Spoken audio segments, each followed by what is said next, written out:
अस्सलाम जी। तो असां हाणे भाउ खे अलविदा कंदासीं। अलविदा करण खां पोइ पाण वञे पियो दुबई करे हुनखे भाउ खे पतो थिए मुंहिंजे भाउ तूं ठीकु आहे तूं हली वञ। जीअं त मुंहिंजो बि हाणे कमु थी वियो अलहमदिल्ला सभु कुझु बिल्कुलु थी वियो। मां हाणे चई की पंहिंजो बाइक कराईंदुमि। बाइक करने के बाद मां सोचियुमि त हाणे वञा उहो ठहण हर शइ थी वियो आहे चकर हणी हाणे मां वेठुमि बसि इंतज़ारु पियो कयां। इंतज़ारु करण खां पोइ यकी कुझु टाइम वेठुमि।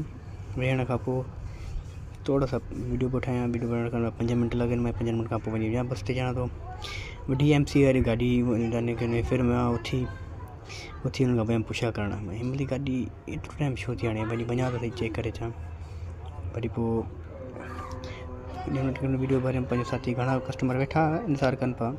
पोइ वरी उथी हुन खां पुछा करणु वरी छा आहे बसि हाणे ॼाण रशको आयो रशके तव्हांखे खणी उते छॾे था अचूं। वरी जीअं त इहो रशको अची वियो रशके खां पोइ असां हुन ते वेठासीं। वेठण खां वरी ट्रैफिक खां पोइ गाॾी ते चढ़ी मां पहुची पंहिंजे घर लाणकाणे पहुची वियुमि। जीअं त हिन ब्लॉग ते नओं व्यू ठाहियो आहे ऐं हीअ मुंहिंजो घर आहे हीअ मुंहिंजो होम आहे ऐं हीअ मां पंहिंजो सुकून सां लाणकाणे पहुची वियुमि।